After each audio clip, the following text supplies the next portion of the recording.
Good morning ছাত্ৰসকল, আশা কৰোঁ তোমালোক ভালে আছা। ছাত্ৰসকল, আমি ইতিমধ্যে আমাৰ এই বেংকিং ক্লাছত 6টা অধ্যায়ৰ ক্লাছ তোমালোকৰ লগত আলোচনা কৰিলোঁ বা 6টা ক্লাছৰ বিভিন্ন বিষয়ে আমি টপিকসমূহ আলোচনা কৰিলোঁ। তো আজি শেষৰটো অধ্যায় হিচাপত পুঁজি নিয়োগ বা পুঁজি বিনিয়োগ, যাক আমি ইংৰাজীত এমপ্লয়মেণ্ট অফ ফাণ্ড বুলি কওঁ, 7 নম্বৰ ইউনিট, এই ইউনিটৰ পৰা আজি আলোচনা আগবঢ়াম।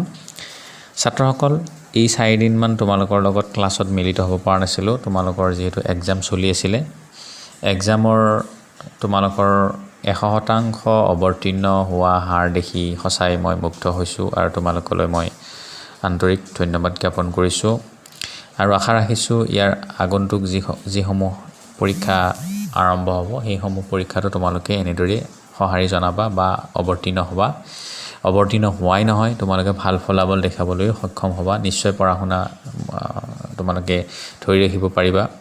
বৰ্তমান COVID-19ৰ সময়ছোৱাত বিভিন্ন স্কুল কলেজসমূহত এনেদৰে ক্লাছসমূহ চলি থকা হেতুকে আমিও এনেদৰে ক্লাছসমূহ চলাই থাকিবলগীয়া হৈছে। তোমালোকে নিশ্চয় এই কথা অৱগত আৰু ইয়াত কিন্তু তোমালোকে নাভাবিবা যে এনেদৰে ক্লাছ কৰি থাকিলে ভালদৰে পঢ়া শুনা নহ'ব।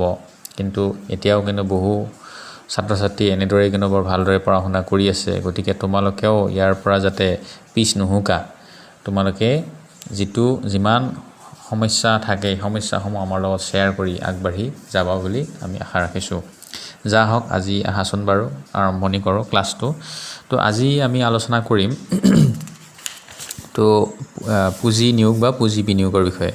ইয়াতে পুঁজি নিয়োগ বা পুঁজি বিনিয়োগত কিছু কথা আমি আলোচনা কৰিবলগীয়া বিষয়টো হ'ল বিশেষকৈ বাণিজ্যিক বেংকসমূহে কেনেদৰে ইয়াৰ যি আমানত জনসাধাৰণৰ পৰা যি আমানত সংগ্ৰহ কৰে, যে ইয়াৰ যিটো মূলধন থাকে, কেপিটেল থাকে,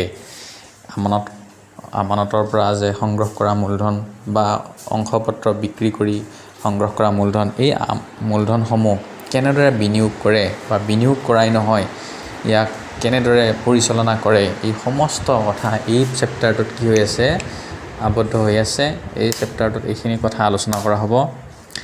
গতিকে আহাচোন, প্ৰথমতে বাণিজ্যিক বেংকে যে যিমান আমানত সংগ্ৰহ কৰে বা যি মূলধন জনসাধাৰণৰ মূলধন বেংকত থাকে, এই মূলধনৰ কিন্তু সিংহভাগ বা লায়ন শ্বেয়াৰ কেপিটেল বা লায়ন শ্বেয়াৰ পাৰ্ট সংগ্ৰহিত হয় জনসাধাৰণৰ আমানতৰ পৰা। আৰু জনসাধাৰণৰ আমানতৰ পৰা সংগৃহীত এই আমানতসমূহ কিন্তু বিচৰা মাত্ৰে কি কৰি দিব লাগে, বাণিজ্যিক বেংকে জনসাধাৰণক ঘূৰাই দিব লাগে। অৰ্থাৎ গ্ৰাহকক চাহিদা কৰা মাত্ৰেই ঘূৰাই দিব লাগে।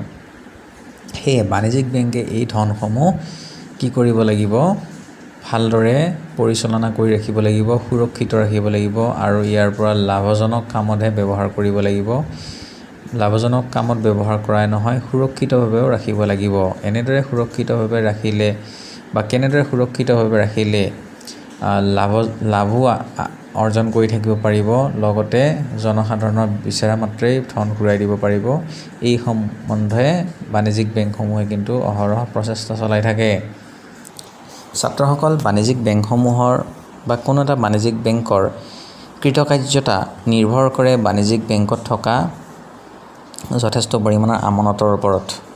কাৰণ আমানত যিমানেই থাকিব বাণিজ্যিক বেংকৰ হাতত, সিমানেই এই আমানত ব্যৱহাৰ কৰি জনসাধাৰণক ঋণ দিব পাৰিব আৰু ঋণ দি জনসাধাৰণৰ পৰা সেই ঋণৰ ওপৰত সুদ সংগ্ৰহ কৰি বাণিজ্যিক বেংকে কি কৰিব পাৰিব, ইয়াৰ লাভালাভ অৰ্জন কৰিব পাৰিব বা নিজৰ যি ব্যৱসায় কৰি আছে বেংকৰ ব্যৱসায়, সেই বেংকৰ ব্যৱসায়ৰ লাভ অৰ্জন কৰিব পাৰিব।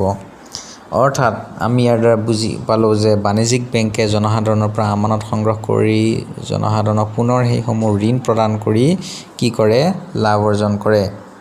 তো লাভ অৰ্জন কৰি ব্যৱসায়টো বাণিজ্যিক বেংকৰ ব্যৱসায়টো চলাই লৈ গৈ থাকে। কিন্তু ছাত্ৰসকল, বাণিজ্যিক বেংকৰ এই আমানতসমূহ যিহেতু তাগিদা কৰা মাত্ৰে ঘূৰাই দিব লাগে, সেইকাৰণে বাণিজ্যিক বেংকে যেতিয়াই তেতিয়াই বা যিমান ইচ্ছা সিমান কি কৰিব নোৱাৰে, জনসাধাৰণৰ ঋণ দিব নোৱাৰে। কাৰণ ঋণ দিলে যিমান ইচ্ছা বা যিমান বাণিজ্যিক বেংকে ঋণ প্ৰদান কৰি মুনাফা অৰ্জন কৰিবৰ কাৰণে যিমান ইচ্ছা সিমান যদি ঋণ প্ৰদান কৰে, তেতিয়া সেই ধন জনসাধাৰণে বিচৰা মাত্ৰে ঘূৰাই দিবৰ কাৰণে ব্যৰ্থ হ'ব। কাৰণ জনসাধাৰণে যদি জমা থোৱা ধন বিচৰা মাত্ৰে ঘূৰাই দিবৰ কাৰণে অপাৰগ হয় বা সমৰ্থ নহয়, তেনে ক্ষেত্ৰত কিন্তু জনসাধাৰণৰ তেনে বেংকৰ ওপৰত অসুস্থ হয় বা অসন্তুষ্টি প্ৰকাশ কৰে আৰু তেনে বেংকৰ চাহিদা জনসাধাৰণৰ সন্মুখত সমাপ্ত হৈ যায় বা বেংকৰ অধঃপতন আৰম্ভ হয়। গতিকে বেংকৰ কৃতকাৰ্যতা নিৰ্ভৰ কৰিব দুটা কথাৰ ওপৰত, বেংকে কেনেদৰে জনসাধাৰণৰ পৰা আমানত সংগ্ৰহ কৰি আছে আৰু সেই সংগ্ৰহিত ধন কিমান পৰিমাণৰ ঋণ প্ৰদান কৰি পেলাই মুনাফা উপাৰ্জন কৰি আছে, লগতে জনসাধাৰণে বিচৰা মাত্ৰেই ধনবিলাক ঘূৰাই দিব পাৰিছে নাই। গতিকে এইখিনি কথা এটা বেলেঞ্চ মেইনটেইন কৰি থাকিব লাগিব, তেতিয়াহে বেংকটো কৃতকাৰ্যতা পৰিলক্ষিত হ'ব, বেংকৰ কৃতকাৰ্যতা পৰিলক্ষিত হ'ব। ছাত্ৰসকল, বাণিজ্যিক বেংকৰ এই জনসাধাৰণে বিচৰা মাত্ৰেই ঘূৰাই দিব পৰা ধন ঘূৰাই দিব পৰা যি শক্তিক আমি এটা শব্দত প্ৰকাশ কৰোঁ, তেনেহ'লে তাক আমি কওঁ তাৰল্যতা। ইয়াক লিকুইডিটি বুলি আমি কওঁ। এই তাৰল্যতাটো বাণিজ্যিক বেংকৰ কাৰণে খুবেই প্ৰয়োজন, কাৰণ তাৰল্যতাৰ ওপৰত নিৰ্ভৰ কৰিয়ে বাণিজ্যিক বেংকৰ এই ব্যৱসায়টো চলি থাকে। তাৰল্যতা কোনো এটা বেংকত তাৰল্যতা থাকিলে বা তাৰল্যতা যিমান পৰিমাণ থাকিব লাগে সিমান পৰিমাণ তাৰল্যতা থাকিলে সেই বেংকৰ ওপৰত জনসাধাৰণৰ আস্থা বাঢ়ে, অৰ্থাৎ সেই বেংকৰ কি হয়, কৃতকাৰ্যতা পৰিলক্ষিত হয়। ছাত্ৰসকল, মই পুনৰবাৰ কৈছোঁ তাৰল্যতা মানে হ'ল বাণিজ্যিক বেংকে জনসাধাৰণক বিচাৰা মাত্ৰেই যি ধন ঘূৰাই দিব পৰা যি ক্ষমতা, তাকে কি বুলি কোৱা হয়, বাণিজ্যিক বেংকৰ তাৰল্যতা বুলি কোৱা হয় বা লিকুইডিটি বুলি কোৱা হয়। এতিয়া তাৰল্যতা বাণিজ্যিক বেংকে কেনেদৰে মেইনটেইন কৰে? বাণিজ্যিক বেংকে তাৰল্যতা মেইনটেইন কৰিবৰ কাৰণে, লিকুইডিটি মেইনটেইন কৰিবৰ কাৰণে, ধৰি ৰাখিবৰ কাৰণে নগদ ধন বা নগদ সংৰক্ষণ বা নগদ ধনৰ ভাণ্ডাৰ কি কৰি ৰাখে, সদায় নিজৰ লগত মজুত কৰি ৰাখে। নগদ ধনৰ ভাণ্ডাৰ মজুত কৰি ৰাখিলে বাণিজ্যিক বেংকে তাৰল্যতা অৰ্থাৎ ধৰি ৰাখিব পাৰে। বাণিজ্যিক বেংকে জনসাধাৰণক বিচৰা মাত্ৰেই ধন ঘূৰাই দিব পাৰে।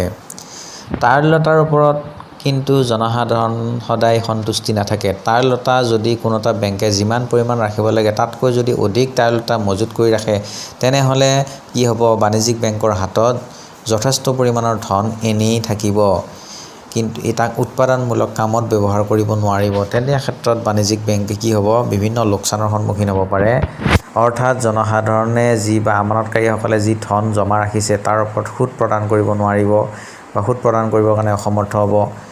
বাণিজ্যিক বেংকৰ ব্যৱসায়টো চলাই নিবৰ কাৰণে যি খৰচ পাতি হয় সেই খৰচ বহন কৰিব নোৱাৰিব, কৰ্মচাৰীক দৰমহা দিব নোৱাৰিব বা অন্যান্য সা খৰচখিনি কি কৰিব নোৱাৰিব, বহন কৰিব নোৱাৰে। গতিকে বাণিজ্যিক বেংকে যিমান পৰিমাণৰ ইচ্ছা সিমান পৰিমাণৰ তাৰল্যতা মজুত ৰাখিব নোৱাৰে। তাৰল্যতা এক নিৰ্দিষ্ট পৰিমাণ তাৰল্যতাহে মজুত ৰাখিব পাৰিব, বাকীখিনি কি কৰিব, ঋণ বা উৎপাদনমূলক কামত ব্যৱহাৰ কৰিব। উৎপাদনমূলক কাম হিচাপত ঋণো প্ৰদান কৰিব, লগতে বিনিয়োগ কাৰ্যও কৰিব। ছাত্ৰসকল, বাণিজ্যিক বেংকে কিমান পৰিমাণৰ তাৰল্যতা ৰাখিব লাগে তাৰ কিছুমান নিয়ম আছে, বা কেনেদৰে তাৰল্যতা মজুত কৰি ৰাখিব লাগিব, কি অকল নগদ ধনৰে তাৰল্যতা মজুত কৰি ৰাখিব পাৰিব নোৱাৰে বা অকল নগদ ধনৰ মজুত কৰি নাৰাখিলেও তাৰল্যতা হ'ব নহয়, সেই বিষয়েও আমি জানিবলগীয়া বিষয়। তাৰল্যতা অৰ্থত আমি বাণিজ্যিক বেংকে জনসাধাৰণক যেতিয়াই প্ৰয়োজন হয় নগদ ধনৰ তেতিয়াই ঘূৰাই দিব পৰা যিটো ক্ষমতা, তাকে আমি তাৰল্যতা বুলি কওঁ। গতিকে নগদ ধনে যে মজুত ৰাখিব লাগিব সদায় সেইটো কথা নহয়। আমি নগদ ধনৰ উপৰিও এনে কিছুমান সা সম্পদ বা বাণিজ্যিক বেংকসমূহে নগদ ধনৰ উপৰিও এনে কিছুমান সা সম্পদ মজুত কৰি ৰাখিব তাৰল্যতা বজাই ৰাখিবৰ কাৰণে, যিসমূহ সা সম্পদক যেতিয়াই বিচৰা যায় তেতিয়াই কি কৰিব পাৰি, নগদ ধনলৈ সলনি কৰি ল'ব পাৰি। তেনেকুৱা কিছুমান সম্পদো আমি তাৰল্যতা হিচাপে বজাই ৰাখিব পাৰে বা তাৰল্যতা মজুত কৰি ৰাখিবৰ কাৰণে তেনে ধনসমূহ মজুত কৰি ৰাখিব পাৰে। গতিকে তেনে সম্পদসমূহক আমি নিয়েৰ কেছ, একদম অতি নগদ ধনৰ লেখীয়া সম্পদ বুলি ক'ব পাৰোঁ। এই সম্পদসমূহ ৰখাৰ উদ্দেশ্য এনেকুৱা ধৰণৰ যে নগদ ধনটো ৰাখিলে তাৰ পৰা যিহেতু কোনো উৎপাদনে নহয়, গতিকে কিছু ধন এনে কিছুমান সম্পদত লগাই থোৱা যাব বা বিনিয়োগ কৰি থোৱা যাব, যিসমূহ সম্পদৰ পৰা লাভো আহিব, লগতে তাক আমি যেতিয়াই বিচাৰোঁ তেতিয়া নগদ ধনলৈ ৰূপান্তৰিত কৰিব পাৰিম। অৰ্থাৎ তাৰল্যতা মজুত কৰি ৰখাও হ'ল, লগতে তাৰ পৰা আমি উৎপাদনো পালোঁ বা লাভো অৰ্জন কৰিব পাৰিলোঁ কিছু সংখ্যক। তো এনেধৰণে কিছুমান কি কৰি দিয়া হয়, এটা টেকনিক ইউজ কৰি, কিছুমান নিয়ম ইউজ কৰি পেলাই কি কৰা হয়, বুদ্ধি ইউজ কৰি বাণিজ্যিক বেংকে তাৰল্যতা মজুত কৰি ৰাখে বা অৰ্থাৎ বাণিজ্যিক বেংকৰ গ্ৰাহকসকলৰ চাহিদা পূৰাবৰ কাৰণে যত্ন কৰে। তো ছাত্ৰসকল এতিয়া কিছুমান মজুত কৰি ৰাখিবৰ কাৰণে কি সম্পত্তি ৰাখে, যেনে নগদ ধন ৰাখে, সোণ ৰাখে বা নগদ ধনলৈ পৰিৱৰ্তন কৰিব পৰা কিছুমান পৰিসম্পদ, যেনে ট্ৰেজাৰী বিল, তোমালোকে শুনিছা ট্ৰেজাৰী বিলৰ কথা, বা বাণিজ্যিক পত্ৰ বা বণ্ড আছে, এনেধৰণৰ কিছুমান ছিকিউৰিটি পেপাৰ্ছ বা প্ৰতিভূতি পত্ৰ আছে, যিসমূহ আমি সম্পদ বুলি কওঁ। এইসমূহ সম্পদত আমি বিনিয়োগ কৰিলে তাৰ পৰা লাভ অৰ্জন কৰিব পাৰোঁ, কিন্তু লোকচান হোৱাৰ সম্ভাৱনা একেবাৰে নাই, লাভ অৰ্জন কৰিম। আৰু নগদ ধন প্ৰয়োজন হোৱাৰ লগে লগে তাক আকৌ পুনৰ বিক্ৰী কৰি অতি সোনকালে সহজতে বিক্ৰী কৰি নগদ ধনলৈ ৰূপান্তৰিত কৰিব পাৰিম। গতিকে এনেদৰে জনসাধাৰণৰ চাহিদা যিটো আছে ধন ঘূৰাই দিবৰ কাৰণে যি প্ৰয়োজনৰ চাহিদা, সেইটো আমি জোৰা মাৰিব পাৰিম। গতিকে ইয়াৰ দ্বাৰা আমাৰ কি হ'ব, জনসাধাৰণৰ চাহিদাও পূৰা কৰিব পাৰিলোঁ, লগতে কি কৰিব পাৰিলোঁ, আমি লাভ অৰ্জন কৰিব পাৰিলোঁ। ছাত্ৰসকল তোমালোকে নিশ্চয় গমেই পালা, মই এবাৰ ক'লোৱেই যে নগদ তহবিল অৰ্থাৎ কেছ বেলেঞ্চ। নগদ তহবিল মানে হ'ল বাণিজ্যিক বেংকৰ হাতত যি নগদ ধন মজুত থাকে তাকে কি বুলি ক'ম আমি, নগদ তহবিল। তো বাণিজ্যিক বেংকৰ হাতত বা অন্য বেংকে অন্য বেংকত জমা ৰাখিলে সেই জমাকৃত ধন বা ৰিজাৰ্ভ বেংকত জমাকৃত ধন আৰু নিজৰ লগত থকা বেংকটোৰ নিজৰ লগতে থকা ধন, এই সকলোবিলাকে একেলগে মিলাই কি বুলি ক'ম আমি, নগদ তহবিল বা কেছ বেলেঞ্চ অৰ্থাৎ নগদ জমা। তো এই নগদ জমাটো বেংকৰ কাৰণে গুৰুত্বপূৰ্ণ আৰু সহজলভ্য বুলি কৈছে, কাৰণ যেতিয়া চাহিদা হয় বেংকৰ, তেতিয়া অট'মেটিক সেই কি কৰিব, ব্যৱহাৰ কৰি জনসাধাৰণৰ চাহিদা পূৰা কৰিবলৈ চেষ্টা কৰে। আৰু এই তাৰুলতাটো কি কৰে, সহায় কৰে। বেংকৰ তাৰুলতা যিটো তাৰুলতা শক্তি, সেই শক্তিত দেখুৱাই বেংকৰ তাৰুলতা শক্তি থকা বুলি প্ৰমাণিত কৰে। এতিয়া নগদ তহবিল বেংকে সাধাৰণ নিজৰ যিমান, মই ক'লোঁ ইতিমধ্যে, ৰাষ্ট্ৰীয়কৃত বেংক বা ৰিজাৰ্ভ বেংকত জমা ৰাখে আৰু ইয়াৰ দ্বাৰা বেংকে নগদ মুদ্ৰাৰ চাহিদা পূৰণ কৰে। এতিয়া নগদ তহবিল সংৰক্ষণ কৰাৰ ক্ষেত্ৰত বেংকে কিন্তু দুটা দিশত কি কৰিব লাগে, মনোনিৱেশ কৰিব লাগে। এটা হৈছে গ্ৰাহকৰ দাবী পৰিশোধ আৰু পৰ্যাপ্ত উপাৰ্জনৰ বাবে ধন বিনিময়। তো প্ৰথম কথা হৈছে গ্ৰাহকৰ দাবী পৰিশোধ। গ্ৰাহকৰ দাবী পৰিশোধ মানে গ্ৰাহকে যেতিয়াই বিচাৰে তেতিয়াই পৰিশোধ কৰিবৰ কাৰণে যিমান পৰিমাণৰ ধন প্ৰয়োজন, সেইখিনি পৰিমাণৰ ধন নগদ তহবিল হিচাপে ৰাখিলেই হ'ল। লগতে পৰ্যাপ্ত উপাৰ্জনৰ কাৰণে ধন বিনিময়, অৰ্থাৎ ঋণ প্ৰদান কৰিবৰ কাৰণে বা বিনিয়োগ কৰিবৰ কাৰণে যিখিনি বেংকত ধনৰ প্ৰয়োজন হয়, সেইখিনি ধন নিজৰ লগত ৰাখিবৰ কাৰণে বাণিজ্যিক বেংকৰ এই দুটা বস্তুৰ ওপৰত ভিত্তি কৰি কি কৰিব, নগদ তহবিল মজুত ৰাখিব। আৰু বাণিজ্যিক বেংকে কিমান পৰিমাণৰ নগদ তহবিল সংৰক্ষণ কৰিব তাৰ প্ৰতি লক্ষ্য ৰাখি কি কৰিব, লক্ষ্য ৰাখিহে নগদ সংৰক্ষণ বা নগদ তহবিল মজুত কৰি ৰাখিব। আৰু অতিৰিক্তভাৱে কিন্তু বাণিজ্যিক বেংকে নগদ তহবিল বা সংৰক্ষণ কৰি নাৰাখে, কিয়নো অতিৰিক্তভাৱে যদি ৰাখে বাণিজ্যিক বেংকে কি হয়, উপাৰ্জনত ব্যাঘাত জন্মিব। তো নগদ তহবিল সংৰক্ষণৰ ক্ষেত্ৰত বেংকৰ ব্যৱসায়ৰ ক্ষেত্ৰত কি থাকিব লাগিব, অভিজ্ঞতা থাকিব লাগিব। সামগ্ৰিকভাৱে আমাৰ দেশৰ বেংক ব্যৱসায়ৰ উন্নয়ন, বেংক ব্যৱসায়টো কেনেধৰণে চলি আছে দেশৰ সকলো ঠাইত, বা মুদ্ৰা বজাৰত মানে চাহিদা কেনেকুৱা ধৰণৰ, ঋণৰ চাহিদা কেনেকুৱা ধৰণৰ, বা জনসাধাৰণৰ কেনেকুৱা আস্থা আছে। তো এনেধৰণৰ বিষয়বস্তুৰ ওপৰত ভিত্তি কৰি কি কৰিব লাগিব, নগদ তহবিল মজুত কৰি ৰাখিব লাগিব। আৰু বিশেষকৈ নগদ তহবিলৰ কেইটামান অতি গুৰুত্বপূৰ্ণ বিষয়ৰ ওপৰত ভিত্তি কৰি নগদ তহবিল কি কৰিব লাগে, বাণিজ্যিক বেংকে নিৰ্ধাৰণ কৰিব লাগে। তো সেইকেইটা হৈছে, বেংকে নগদ তহবিল নিৰ্ধাৰণ কৰাৰ ক্ষেত্ৰত যি ঠাইত বেংক স্থাপন কৰা হৈছে সেই অঞ্চলৰ গ্ৰাহকৰ প্ৰকৃতি আৰু ব্যৱসায়িক পৰিস্থিতি লক্ষ্য ৰাখিব লাগে। তো যিসমূহ গ্ৰাহক থাকিব বেংকৰ ওচৰে পাজৰে, সিহঁতৰ যিটো বেংকৰ কাম কাজ কৰাৰ কেনেকুৱা ধৰণৰ প্ৰকৃতি, কেনেকুৱা ধৰণৰ কাম কাজ কৰে তেওঁলোকে, অৰ্থাৎ তেওঁলোকে নগদ ধনৰ ব্যৱহাৰ বেছিকৈ কৰেনে, নে চেকৰ লেনদেন বেছিকৈ কৰে, বা কম ধন সঘনাই জমা ৰাখে, নে বেছি ধন সিহঁতে খুব কম সময়ৰ মূৰে জমা ৰাখে, বা ধন আহৰণ কৰাৰ সিহঁতৰ যিটো প্ৰৱণতাটো বেছি নগদ ধনৰ। এনেধৰণৰ কিছুমান পৰিস্থিতি গ্ৰাহকৰ মানে প্ৰকৃতি নিৰ্ধাৰণ কৰিব লাগিব। আৰু ব্যৱসায়ী গ্ৰাহকসমূহ ব্যৱসায়ী নে চাকৰিয়াল নে অন্যান্য বৃদ্ধ মানুহ পেঞ্চন লাভকাৰী তো এনেধৰণৰ বিষয়বস্তু গ্ৰাহকসমূহৰ প্ৰকৃতিসমূহ নিৰ্ধাৰণ কৰি লোৱাটো দৰকাৰ। লগতে সেইসমূহ অঞ্চলৰ ব্যৱসায়িক কেনেকুৱা পৰিস্থিতি কেনেকুৱা, ব্যৱসায় প্ৰসিদ্ধ অঞ্চল নে খেতি বাতিৰ প্ৰসিদ্ধ অঞ্চল, এনেধৰণৰ বা বৃত্তিমূলক কাম কাজেৰে ভৰি পৰি থকা অঞ্চল, এনেধৰণৰ বিষয়বস্তুসমূহ চাই ল'ব লাগিব। তাৰ ওপৰত ভিত্তি কৰি নগদ তহবিল মজুত কৰি ৰাখিব লাগিব। 2 নম্বৰ কথা হৈছে বেংকে নগদ তহবিল নিৰ্ধাৰণ কৰাৰ ক্ষেত্ৰত বিভিন্ন ধৰণৰ গ্ৰাহক আৰু জনসাধাৰণৰ মাজত বেংক সম্পৰ্কে সজাগতা আৰু বেংকিং অভ্যাসৰ ওপৰত নিৰ্ভৰ কৰিব লাগে। তো বেংক সম্পৰ্কে জনসাধাৰণৰ মাজত সজাগতা আছেনে নাই, বেংকৰ লগত কেনেকুৱা ধৰণৰ লেনদেন কৰিব লাগে, বেংকত লেনদেন কৰাটো আৱশ্যক হয়নে নহয়, তো এনেধৰণৰ বিষয়বস্তুৰ ওপৰতো জনসাধাৰণৰ বেংকিং অভ্যাস কেনেকুৱা ধৰণৰ।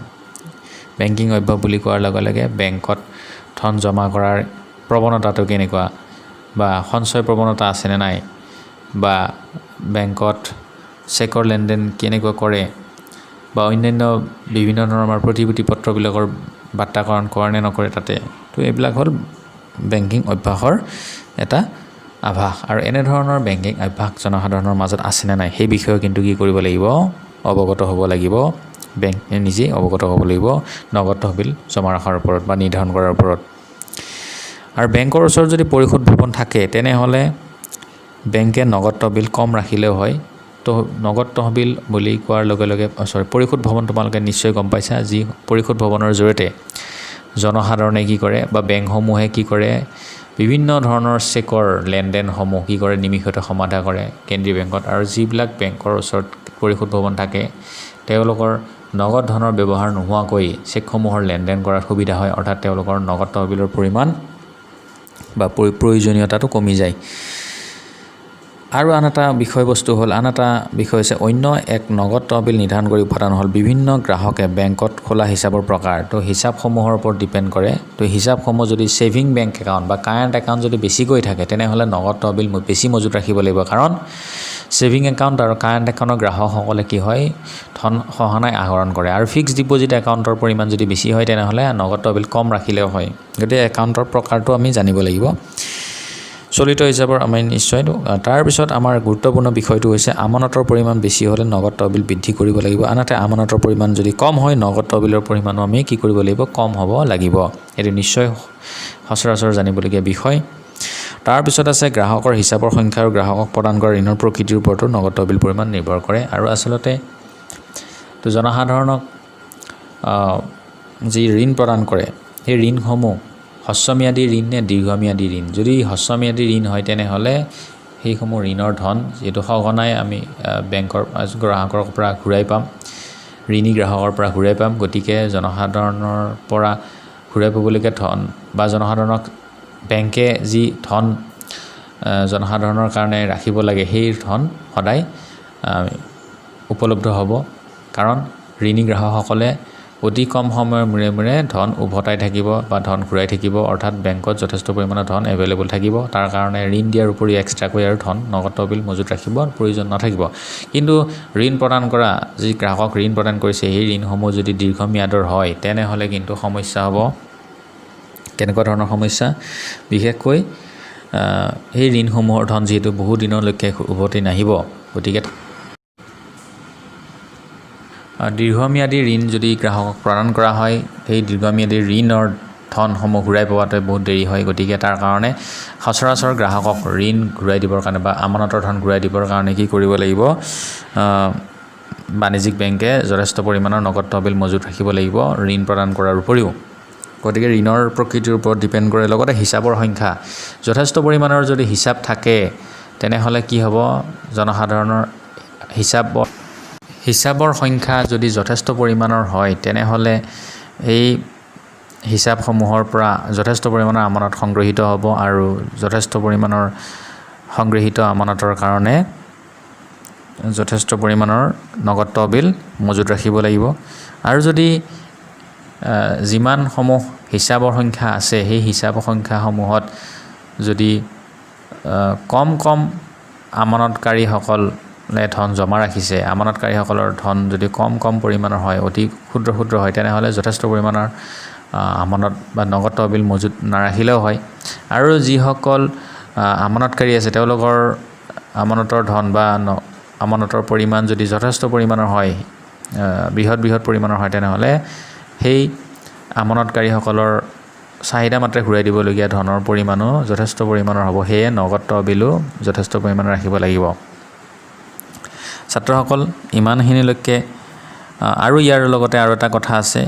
তো একে ঠাইতে অন্য বেংকত কিমান পৰিমাণৰ সেই একে বেংকটোৰ আশে পাশে থকা বেংকে কিমান পৰিমাণৰ নগদ তহবিল মজুত ৰাখিছে আৰু সুনাম কেনেকুৱা ধৰণৰ হয় বেংকৰ সুনাম, ইয়াৰ ওপৰতো কি কৰিব, নগদ তহবিলৰ পৰিমাণৰ ওপৰত নিৰ্ভৰ কৰে, কিমান পৰিমাণ ৰাখিব লাগিব নিৰ্ভৰ কৰে ছাত্ৰসকল। তো এইকেইটা বিষয়ৰ ওপৰত নিৰ্ভৰ কৰি আমাৰ কি কৰে, উপাদানসমূহৰ ওপৰত নিৰ্ভৰ কৰি নগদ তহবিল মজুত কৰি ৰাখে। আজি তোমালোকৰ লগত নগদ তহবিল আৰু লিকুইডিটি আমাৰ তাৰুলতাৰ গুৰুত্বৰ ওপৰত এইখিনি আলোচনা আগবঢ়াই আজিৰ এই পাঠদান ইমানতে সমাপ্ত কৰিম। তো আশা কৰিছোঁ তোমালোকে এই পাঠখিনি আলোচনাৰ পৰা নিশ্চয় উপকৃত হ'বা। তো আগন্তুক ক্লাছত, ইয়াৰ নেক্সট ক্লাছত আমি নগদ সংৰক্ষণৰ ওপৰত আৰম্ভণি কৰিম, ক্লাছ কৰিম। তো ইমানখিনিলৈকে আজিলৈ ইমানেই, ধন্যবাদ।